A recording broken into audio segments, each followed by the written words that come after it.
Absinthe Artemisia absinthium composé. Description. L'absinthe est une armoise aromatique à croissance rapide, pouvant atteindre 1 mètre de haut. Ses tiges portent des feuilles profondément indentées, couvertes de poils fins, et de petites sommités fleuries rondes, de couleur jaune. On la connaît surtout pour sa liqueur aujourd'hui interdite à la vente. On sait moins qu'on peut l'utiliser dans les armoires pour faire fuir les mites et les fourmis, et sur les bêtes en décoction pour les débarrasser des mouches et des tampes. Propriétés médicinales. On utilise principalement les feuilles et les sommités fleuries. Usage interne. En usage interne, l'absinthe est utilisée pour soigner l'atonie digestive, les gastrites et spasmes de l'estomac, les troubles hépatiques, les flatulences, l'inappétence et l'asthénie chez les anémiques, les neurasthéniques et les convalescents, et l'anémie. Elle est aussi utilisée pour traiter le retard des règles, ou l'insuffisance menstruelle, les pertes blanches, les ascaris, les oxyures, le ténia, les fièvres intermittentes. Enfin chez les peintres elle est utilisée pour éliminer le blanc de plomb, la céruse à raison d'1 à 2 cuillerées de vin d'absinthe par jour. Contre l'inappétence et l'atonie digestive, vous pouvez prendre une infusion amère constituée de 5 à 15 grammes d'absinthe par litre d'eau que vous laisserez infuser 10 minutes. Cette infusion est à prendre à raison de 2 tasses par jour, avant ou après les repas.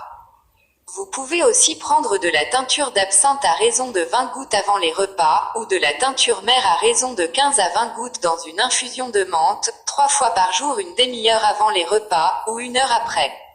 Contre les ascaris, les oxyures et le ténia, vous pouvez prendre une médication constituée de 2 à 3 grammes de poudre de feuilles d'absinthe, 2 grammes de poudre de réglisse, et 0,50 grammes de poudre d'anis vert. Pour une dose à prendre le matin à jeun dans de la pulpe de pruneau. Ce traitement est à prendre pendant 5 jours. Vous pouvez aussi prendre une tisane vermifuge constituée de 20 grammes de feuilles d'absinthe par litre d'eau que vous laisserez infuser pendant 10 minutes. Cette tisane est à prendre tiède et sucrée, à raison d'un verre à Bordeaux matin et soir. Contre les flatulences et les fermentations gastriques, vous pouvez prendre des cachets absorbants constitués de 6 g de cendre tamisée de feuilles d'absinthe, 6 g de cendre tamisée de prêle et 3 gouttes d'essence d'anis vert. Ce mélange est à diviser en 20 cachets, à prendre à raison d'un cachet après chaque repas. Contre l'inappétence, l'atonie gastrique, les digestions difficiles et les vers intestinaux, vous pouvez prendre du vin d'absinthe, constitué de 30 g de sommités fleuries ou de feuilles pour 1 litre de vin 10 blanc, que vous laisserez macérer 4 jours avant de filtrer. Ce vin est à prendre à raison d'un verre à liqueur. Avant le repas pour l'inappétence et l'atonie digestive, après le repas en cas de digestion difficile, le matin pour lutter contre le ténia. Contre l'asthénie, les fièvres intermittentes et les vers intestinaux, vous pouvez prendre de la poudre d'absinthe à raison d'1 à 5 g dans un liquide quelconque pour lutter contre les fièvres, d'1 à 2 g contre l'asthénie, de 4 à 10 g contre les vers intestinaux. Contre l'atonie digestive et les vers intestinaux, vous pouvez prendre du sirop d'absinthe, constitué de 150 g de sommités fleuries ou de feuilles que vous laisserez infuser pendant 5 heures dans 1 litre d'eau bouillante. Faites bouillir jusqu'à réduction d'un tiers, exprimez dans un linge pour filtrer, et ajoutez 500 g de miel. Faites cuire le tout en écumant jusqu'à obtenir une consistance de sirop. Attention! L'essence d'absinthe est un poison convulsivant, et l'abus d'absinthe peut vous exposer à l'absinthisme, qui se manifeste par les désordres suivants. Affection gastrique, hépatique, rénale, convulsions, démence, hallucinations. Si vous en prenez régulièrement de fortes doses, vous risquez de souffrir de troubles mentaux, de tremblements et d'impuissance. L'absinthe favorise aussi l'apparition de la tuberculose. Elle est contre-indiquée en cas d'allaitement, elle rend le lait amer, de tendance à la congestion cérébrale, d'irritation gastrique et intestinale, ou en cas de tempérament bilieux ou sanguin. Enfin, à cause de son tanin, elle est incompatible avec les sels de fer, de zinc et de plomb. Usage externe. En usage externe, l'absinthe est utilisée pour soigner les plaies atones, les ulcères, les dartres, les piqûres d'insectes et les vers intestinaux chez les enfants. Pour les ulcères, les plaies atones et les piqûres d'insectes, vous pouvez faire des lavages avec une décoction d'une PO hygiénée d'absinthe par litre d'eau que vous laisserez bouillir 5 minutes.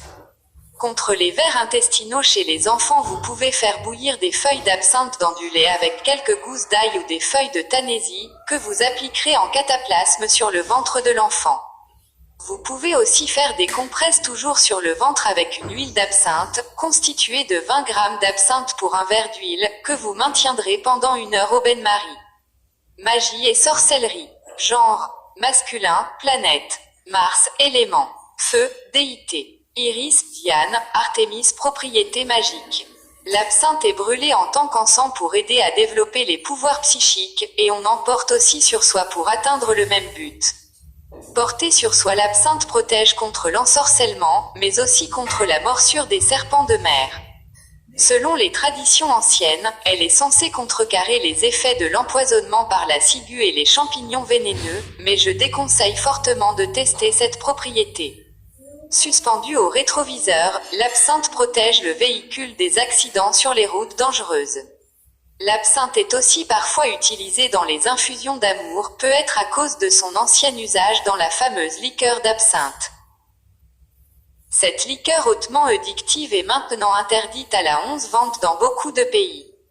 Un usage possible est d'en placer sous votre lit pour attirer un amant. L'absinthe est aussi brûlée pour soumettre les esprits. Dans ce but, on la mélange parfois au bois de santal. Le thé et l'huile d'absinthe peuvent être utilisés pour des rituels ou des onguents visant à faire des voyages astraux ou à atteindre des états de transe.